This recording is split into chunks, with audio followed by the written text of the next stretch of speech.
आपकी कुंडली में सूर्य नीच का है, इस बात की जानकारी आपको कैसे होगी, और जानकारी हो जाएगी तो क्या करें क्या ना करें। नमस्कार मित्रों, मैं देवानंद सिन्हा जीवन ज्योति जागृति केंद्र में आपका पुनः स्वागत करते हैं, अभिनंदन करते हैं। और आज इस बात की जानकारी लेके आपके समक्ष उपस्थित हुए हैं कि अगर आपकी लग्न कुंडली में सूर्य नीच के विराजमान हो तो आपको क्या करना चाहिए, क्या रत्न धारण करना चाहिए या नहीं करना चाहिए। अगर रत्न धारण नहीं कर सकते हैं तो पुनः क्या करना चाहिए, इसी बात की जानकारी लेकर के आपके समक्ष आज मैं उपस्थित हुआ हूँ। आशा रखते हैं कि आपको मेरी बात समझ में आएगी।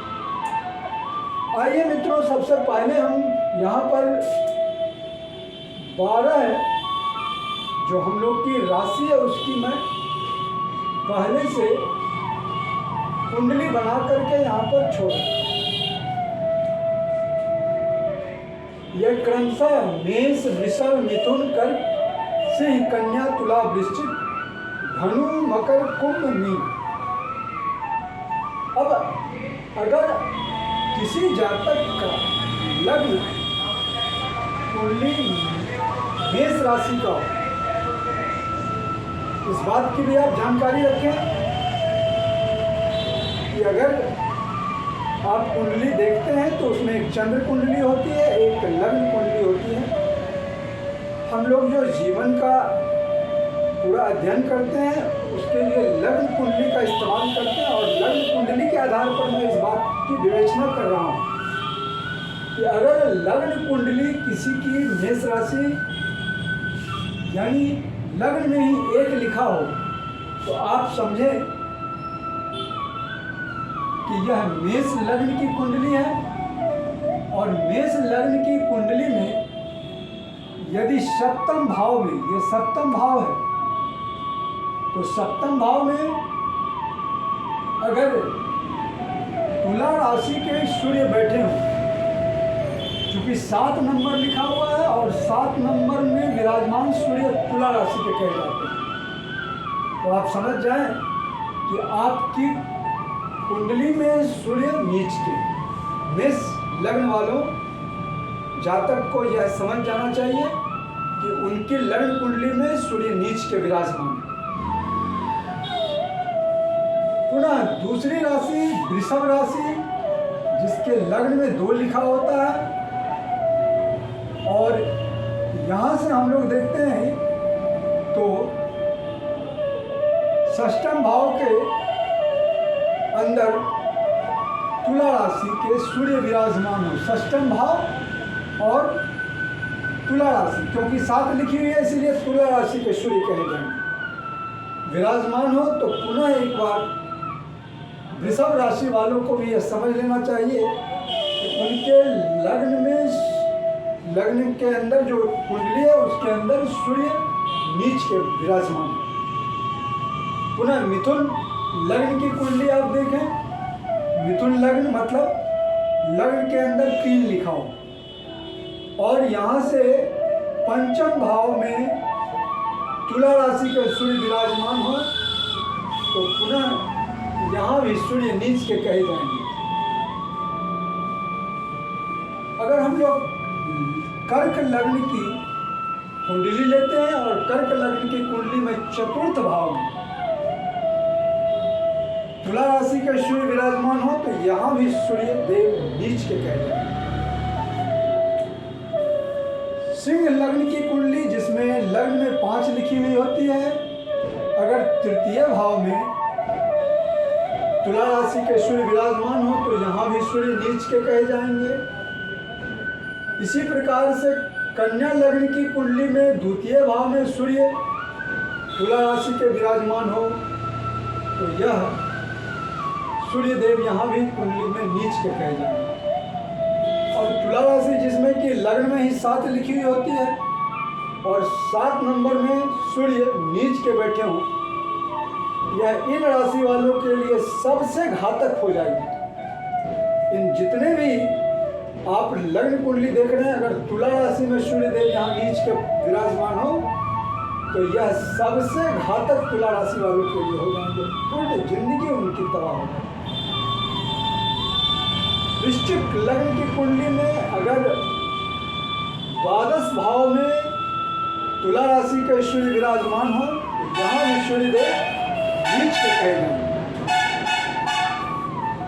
धनु लग्न की कुंडली में एकादश भाव में सूर्य देव तुला राशि के विराजमान हो, यानी 7 लिखा हुआ रहता और वहां सूर्य लिखा हो तो यहाँ भी सूर्य देव नीच के कहे जाएंगे। पुनः मकर लग्न की कुंडली में अगर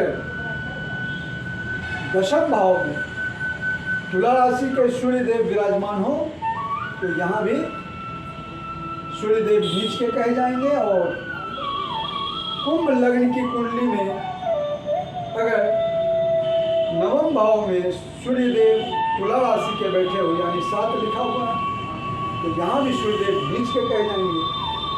और सबसे अंत में मीन लग्न की कुंडली में अगर अष्टम भाव में तुला राशि के सूर्य विराजमान हो तो यहाँ भी सूर्य देव नीच के कहेंगे। अब मित्रों, आप लोग जब भी दिक्कत परेशानी होती है तो निश्चित रूप से आप ज्योतिष और पंडित लोगों के पास जाते हैं। विभिन्न ज्योतिषाचार्य से आप अपने को सलाह लेते हैं क्या करना चाहिए क्या नहीं करना चाहिए। तो आप एक बात की जानकारी यहाँ से ले लें कि यदि आपकी लग्न कुंडली में सूर्यदेव इसी प्रकार नीच के विराजमान हों तो करना क्या चाहिए। क्या सूर्यदेव का माणिक रत्न धारण करना चाहिए। सिर्फ एक परिस्थिति है जब माणिक रत्न को आप धारण कर सकते हैं, वह यह कि आपकी कुंडली में सूर्यदेव की डिग्री 0 हो, 1 हो, 2 हो, यानी अस्त अवस्था हो, तभी आप धारण कर सकते हैं। अन्यथा किसी भी परिस्थिति में अगर सूर्यदेव आपके लग्न कुंडली में तुला राशि के विराजमान हो तो आप कतई माणिक रत्न को धारण नहीं करें। सूर्यदेव की जब जब महादशा और अंतरदशा आएगी और सूर्यदेव नीच के होंगे तो जातक को उन समय अवधि के भीतर काफी कुछ कठिनाई का सामना करना पड़ सकता है। और इज्जत, मान, प्रतिष्ठा, असफलता, इन सभी चीजों का सामना भी कर सकता है। आप यदि लग्न कुंडली में सूर्यदेव नीच के हों तो माणिक रत्न कभी धारण न करें तो करें क्या।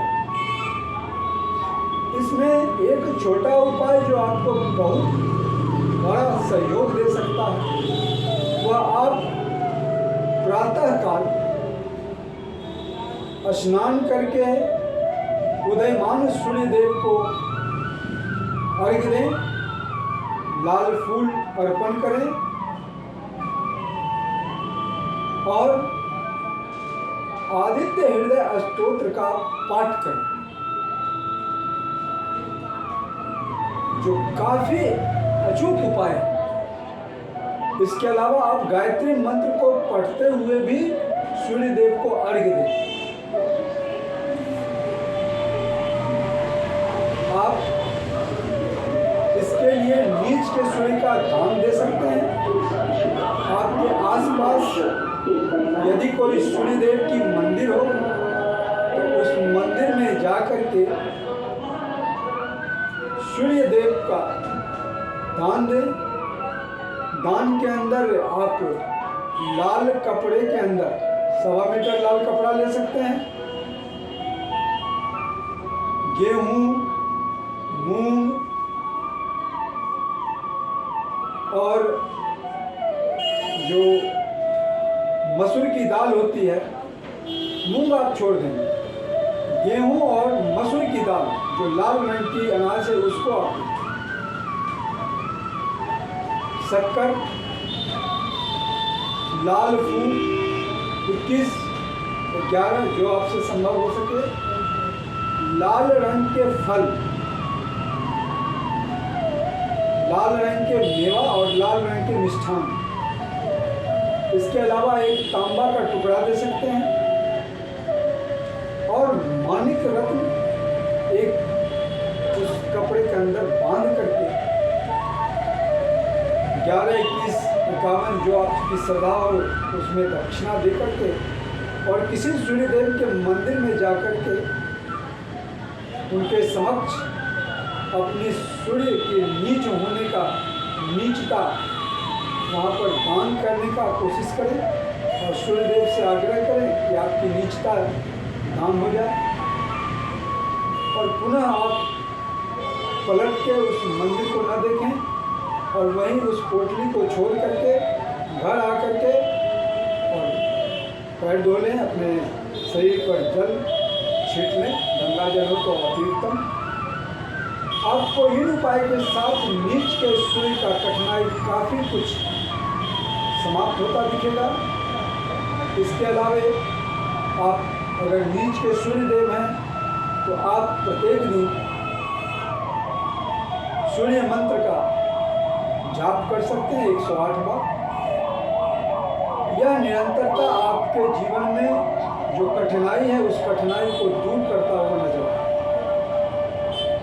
मेरा यह छोटा उपाय आपके लिए बहुत बड़ा काम करेगा, आप यकीन रखें। और कभी भी आप मेरा यह सलाह मानें कि माणिक रत्न कभी भी धारण ना करें, या आपको फायदा कम नुकसान बहुत अधिक देगा। मित्रों, मेरे साथ बने रहने के लिए अगर मेरे चैनल जीवन ज्योतिष जागृति केंद्र को अभी तक आप लोग सब्सक्राइब नहीं किए तो सब्सक्राइब करें, ताकि और भी कुंडली से संबंधित उपायों को मैं बतला सकूं। आज यहीं तक, तब तक के लिए विदा चाहते हैं। धन्यवाद।